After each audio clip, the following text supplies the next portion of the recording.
ብዙ ሰው ትርፍ የሌለው የሚመስለውና ግን ደግሞ በጣም አዋጭ የሆነ ቢዝነስ። ሰላም እንዴት ናችሁ? ሄለን ነኝ።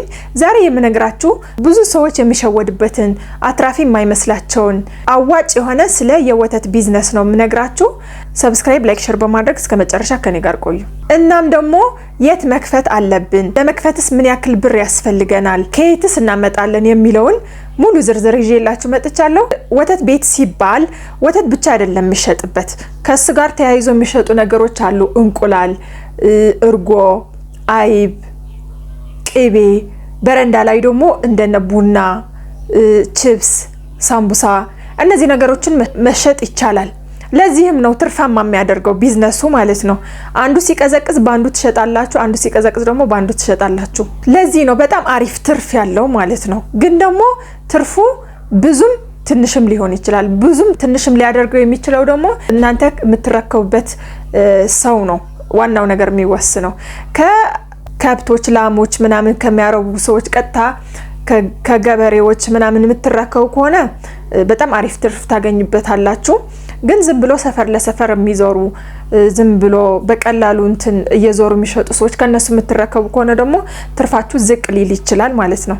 ይህ ቢዝነስ ከትልልቅ ከተሞች ጀምሮ እስከ ትንንሽ ክፍለ ሀገር እስከ ትንንሽ ከተሞች ቦታዎች መሸጥ ይችላል ማለት ነው። ወተት ቤት ለመጀመር ምን ያስፈልገናል? እቃዎች ካልን ደግሞ መደርደሪያ ያስፈልጋል። ወንበሮች፣ ዩዝ ኤንድ ስሩ የሚባሉ እነዚህ ተጠቅመን የምንጥላቸው ኩባያዎች፣ ወይም ደግሞ ኩባያ ራሳችሁ ከፈለጋችሁ ደግሞ ኩባያ መግዛት ያስፈልጋል። እንደገና ደግሞ ወተት የምትቀበሉበትን ከአሉሚኒየም የተሰራ መሆን አለበት፣ እሱንም ማለት ነው። እና ደግሞ ለግብአቱ የምትገዙበት ብር ያስፈልጋቸዋል ማለት ነው። የቤት ክራይም ያስፈልጋል። ግን ደግሞ ቦታ ስትከራዩ ማለት ነው በጣም ገባ ያለ መሆን የለበትም። ከአስፋልት ትንሽ ዝቅ ያለ ሆኖ አሪፍ ሰው እንቅስቃሴ ያለበትን ቦታ ብትመርጡ ጥሩ ነው። እንቅስቃሴ የሌለበት ቦታ ከሆነ ሊበላሽባችሁም ላትሸጡም ትችላላችሁ ማለት ነው። ደግሞ በዛ ላይ ሁሌ ለቢዝነስ ቤት ስትከራዩ በረንዳ ያለው መሆን አለበት። በረንዳ ከሌለው ተጨማሪ የምትሸጡባቸው ነገሮችን መሸጥ አትችሉም ማለት ነው። እና እነዚህ ሁሉ የነገርኳችሁ ማቴሪያሎች ከነ የቤት ክራይ ከነ ምናምኑ እስከ 250 ብር ያስፈልጋቸዋል ማለት ነው። እንደገና ደግሞ እቃ ስትገዙ ከመርካቶ መግዛት አለባችሁ። አሁን ደግሞ ካፒታል ከነገርኳችሁ ከማን ነው የምንረከበው? ማን ነው የሚያስረክበን ካላችሁ ከዚህ በፊትም ስለ ቢዝነስ ሰርቼላችሁ ነበረ። ብዙ ጊዜ ቢዝነስ ስትጀምሩ አንደኛ ከእናንተ ተመሳሳይ ቢዝነስ ጋር ያለው ሰው ኮላብ አድርጉና ሁሉም ነገር ኢንፎርሜሽን ሼር ተደራረጉ ማለት እሱ የሚያውቀው ነገር ጠይቁት፣ እንዴት እንደሆነ እንዴት እንደሚሰራ ከማን እንደሚረከብ ምን እንደሚያደርግ ሁሉም ነገር ኢንፎርሜሽን ጠይቁ። የማይነግሩ ሰዎች አሉ። የሚነግራችሁ ሰው ከጠፋ ደግሞ ያው ይሄ ሰው የኔ ተፎካካሪ ነው ስለዚህ አልነግረውም የሚሉ ሰዎች አሉና ኢንፎርሜሽን ማግኘት ካልቻላችሁ ደግሞ አንድ ትልቅ ዘዴ ልንገራችሁ፣ እንዴት አድርጋችሁ የሚያስረክባችሁን ሰው እንደምታገኙ ማለት ነው። መጀመሪያ የሆነ ወተት ቤት ጋር ሄዳችሁ መቼስ ብዙ ጊዜ የሚረከቡት ጧትና ማታ ነው ወተት ቤቶች።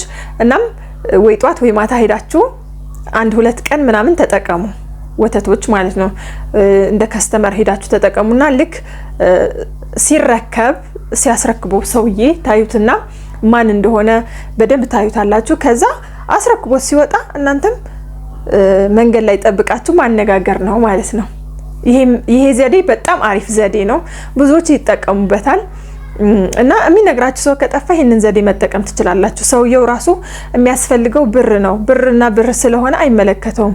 እናንተ ስትጠይቁት ደግሞ ያስረክባችኋል ማለት ነው። እና ይሄንን ዘዴ ተጠቀሙ። እና ወተት ቤት በጣም አሪፍ አዋጭ አትራፊ ቢዝነስ ነው። ኮንዶሚኒየሞች አካባቢ፣ አስፋልት አካባቢ፣ የጉልበት ሰራተኞች የሚሰሩበት አካባቢ ቦታ መርጣችሁ ይጠቀሙበታል ሰዎች ወተት ይጠቀማሉ ብላችሁ የምታስቡበትን ቦታ መርጣችሁ መጀመር ትችላላችሁ።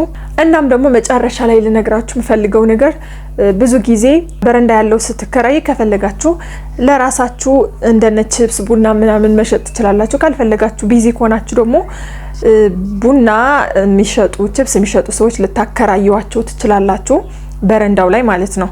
እናም ሁሉ ጊዜ እንደምላችሁ አንድ ቢዝነስ ከመጀመራችሁ በፊት ጥናት ማካሄድ አለባችሁ። ሁለተኛ ደግሞ ሶሻል ሚዲያ መጠቀም መቻል አለባችሁ። በቃ ሶሻል ሚዲያ ግዴታ ነው። ምንም አይነት ቢዝነስ ብትከፍቱም ሶሻል ሚዲያ ግዴታ መጠቀም መቻል አለባችሁ ማለት ነው። ስለ ኮንቴንት ክሬሽን፣ ስለ ሶሻል ሚዲያ መሰልጠን መማር የምትፈልጉ ሰዎች ካላችሁ የት እንደምትማሩ ነግራችኋለሁ። በኮሜንት ጻፉልኝ። በቀጣይ ደግሞ በትንሽ ብር ሊጀመር የሚችለው አሪፍ የቢዝነስ አይዲያ ይዤላችሁ እመጣለሁ። ከወደዳችሁት ሰብስክራይብ፣ ላይክ፣ ሼር አድርጉ። ጥያቄ ካላችሁም በኮሜንት አሳውቁኝ። ቀጣይ እስከምንገናኝ ሰላም ሁኑ።